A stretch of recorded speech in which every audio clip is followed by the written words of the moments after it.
Maître Tapo, bonjour. Bonjour. Le cadre des partis que vous représentez propose de ne plus reconnaître les autorités de transition actuelles à partir du 25 mars. À compter de cette date, que se passe-t-il? À compter de cette date, nous exigeons la mise en place d'un nouveau Conseil national de transition, un nouveau gouvernement avec un Premier ministre neutre et un nouveau président civil. Un Premier ministre neutre, ça veut dire quoi? Ça veut dire un Premier ministre qui n'appartient pas au parti politique. Le directoire du cadre va se réunir pour prendre les décisions, mais vraisemblablement, nous n'allons plus reconnaître les autorités de cette transition et nous exigerons donc une nouvelle transition. Pourtant, les autorités actuelles ont montré qu'elles bénéficiaient d'un fort soutien populaire, notamment lors des manifestations du 14 janvier. Oui, mais ça ne veut rien dire ça. Les Maliens sont sortis pour protester contre les sanctions de la CEDEAO, mais ils n'ont jamais donné carte blanche à ces autorités-là pour rester au-delà du mandat que les forces vives de la nation leur avaient donné. Ne craignez-vous pas de vous exclure de vous-même de la transition en cours? De toute façon, pour l'instant, nous sommes exclus. Nous avons tout fait pour accompagner cette transition, mais nous sommes exclus de fait. Un projet de loi a été annoncé pour réviser la charte de transition.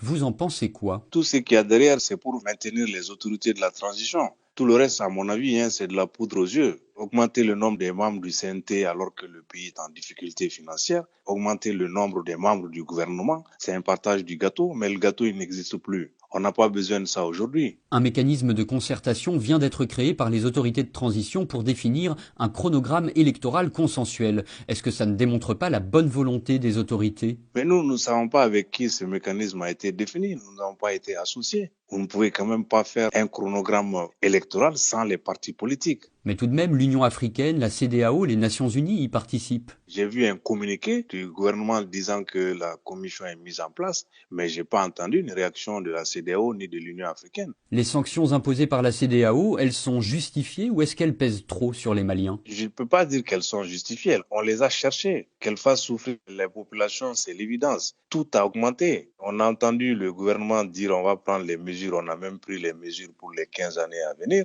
mais j'attends de voir lesquelles. Nous demandons de dialoguer avec la CEDEAO pour pouvoir les lever, mais elle ne peut pas les lever dans n'importe quelle condition parce qu'encore une fois, c'est des principes qui sont en jeu. La démocratie, c'est une valeur absolue. Le président Macky Sall a été clair, on ne peut pas accepter l'intrusion de l'armée dans la vie politique. Bon, quand ça a été fait, ça a été fait, on a pris acte, on a essayé de trouver des solutions, il faut avancer. Mais on ne peut pas accepter de prendre le pouvoir par les armes et de s'incruster. Le cadre suggère une prolongation de la transition de 9 mois. Les autorités proposent 4 ans, l'Union africaine 16 mois maximum. 9 mois, pourquoi? Parce que nous avons mis une commission technique qui a computé les délais nécessaires pour tenir des élections. 9 mois, c'est suffisant. De nombreux partis membres du cadre que vous représentez dénoncent la restriction des libertés individuelles au Mali. Qu'est-ce qui vous inquiète? Vous avez bien vu le Premier ministre Boué Maïga qui est toujours détenu, qui entre la vie et la mort et on refuse de l'évacuer.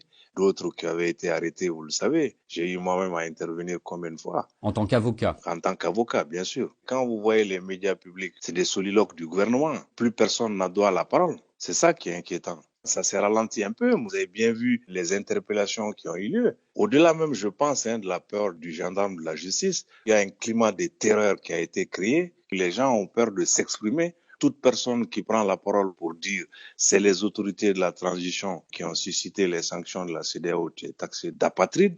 Toute personne qui va dire faites attention, la France n'est pas l'ennemi du Mali, qui est ipso facto classé parmi les ennemis du Mali. C'est cette terreur-là, cette ambiance qui n'est pas saine pour un dialogue. Justement, les autorités de transition accusent la CEDEAO, l'Union européenne et plus généralement la plupart de ceux qui affichent leur opposition à leur projet de refondation d'être instrumentalisés par la France. Selon vous, c'est le cas? Pas du tout. Tout ça, c'est du divertissement. Comment voulez-vous que la France manipule les États-Unis? Je veux bien l'Union européenne, c'est elle qui préside aujourd'hui, mais manipuler la CEDEAO, un pays comme le Nigeria, comme le Ghana, non, il faut être un peu plus sérieux que ça. C'est pas la France qui nous a mis dans la CEDEAO. Nous sommes membres de la CEDEAO, nous avons souscrit à des règles. Si on ne les respecte pas et que la CEDEAO réagit, il ne faut pas s'en étonner. Et parler d'instrumentalisation, c'est noyer le poisson. Le président russe Vladimir Poutine, lundi, n'a pas démenti la présence de mercenaires russes au Mali.